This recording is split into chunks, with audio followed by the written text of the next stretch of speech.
Hey, comment allez-vous aujourd'hui? Aujourd'hui, on se retrouve avec une vidéo assez spéciale. Dans cette vidéo, j'ai décidé de vous parler du premier épisode de The Mandalorian saison 2. Alors, dans cette vidéo, on va parler des points forts de cet épisode. Et ensuite, on va parler des références qu'il y a eu dans l'épisode. Et puis, un bref avis de cet épisode.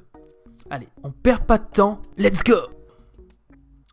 Cet épisode est hyper immersif. J'ai trouvé ça incroyable, l'immersion de l'épisode. On ressent vraiment les premiers Star Wars, ceux de la trilogie, où on était complètement immersif, on découvrait un nouvel univers.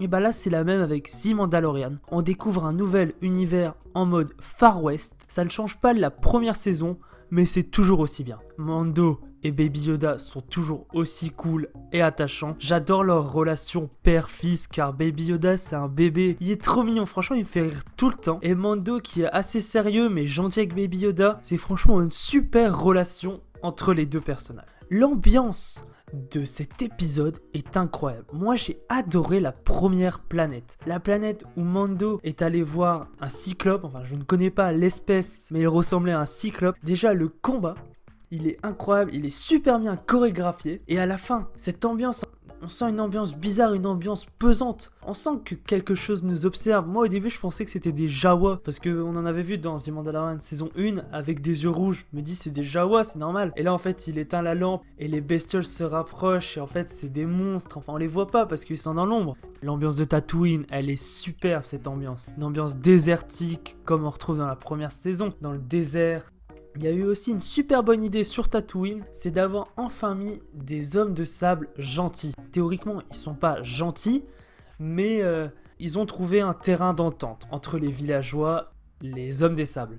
L'histoire, j'ai adoré cette histoire où on va chasser un monstre, plus précisément un dragon de Krayt d'ailleurs. On voit enfin un dragon de Krayt. Depuis le temps qu'on l'attendait, je connaissais pas trop mais j'avais déjà entendu parler 2 ou 3 fois de ce dragon et j'avais envie de le voir. J'ai pas été déçu de ce dragon, il est super bien fait. Le combat final entre le dragon et les hommes des sables, les villageois, trop bien pensé, chorégraphié. Il fait peur en fait quand le dragon il sort et on voit enfin toute sa tête. Ça me fait beaucoup penser aux Dents de la Mer ou à Jurassic Park où au tout début on voit jamais la bête en entière, on voit que des bouts ou ce qu'elle peut faire comme la brebis dans Jurassic Park ou les Dents de la Mer on voit jamais le requin en entier. C'est la même chose pour la bestiole de The Mandalorian, enfin le dragon de Krayt de The Mandalorian, on ne le voit qu'à la fin pour le combat final qui est épique. Les effets spéciaux, ils sont juste énormes. Quand on voit la séquence finale avec le dragon de Krayt, c'est immense, c'est incroyable.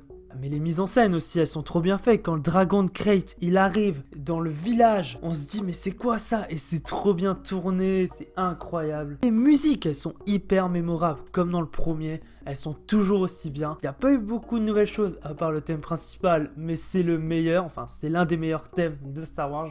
Jackson, mais le personnage qui porte l'armure de Boba Fett, quand j'ai vu l'armure, je me suis dit, j'ai crié, en fait, bon, je me suis fait avoir, mais c'était pas Boba Fett. De toute façon, Boba Fett, on le voit à la fin. Oui, j'ai placé ça comme ça. Cet épisode, il est incroyable. Et cet épisode, il m'a fait énormément penser aux premiers épisodes de la saison 1. Il y avait plus de références, plus de héros. En fait, ils ont mis beaucoup plus de choses. Ils ont été plus loin et c'est superbe. Bon, allez, maintenant, je vous fais pas attendre. On passe aux références. Le vaisseau de l'homme qui porte l'armure de Boba, c'est un bout du vaisseau d'Anakin Skywalker dans Star Wars 1. Le petit droïde qu'on voit un moment avec la femme qui aide le Mandalorien et qui garde Baby Yoda. Pour moi, le droïde qu'on voit plusieurs fois, c'est le droïde qu'on voit dans Star Wars 4 au tout début avec R2D2 et C3PO. Après, ça n'a pas été confirmé, j'ai pas été vérifié sur internet, j'admets, mais pour moi, c'est celui-là. Le plus important, il y a eu l'armure de Boba Fett. Boba en épisode final. Alors, mon avis, ce premier épisode est superbe. On sent que la saison 2 est encore plus maîtrisée que la saison 1. Ils ont rajouté beaucoup plus de choses, comme je vous ai dit. Ils ont assuré. C'est l'un de mes préférés épisodes. L'immersion, elle est totale. J'ai été pris tout du long dans cet épisode. Franchement, je veux plus de Star Wars comme ça. C'est incroyable. Alors, j'espère que cette vidéo vous a plu. Elle était totalement différente de ce que je fais d'habitude, mais moi j'ai adoré la faire là. Parler en totale improvisation, c'est assez dur, mais c'est vraiment fun. N'oubliez pas de mettre un like et de partager un max la vidéo, ça me ferait énormément plaisir, s'il vous plaît. Aussi, on met un commentaire pour savoir ce que vous en avez pensé de cet épisode de The Mandalorian, saison 1, épisode 1. Et puis, le plus important, on clique sur le bouton rouge en bas, c'est gratuit, ça fait plaisir à tout le monde. C'était Ciné Show, le cinéman de la situation. Ciao!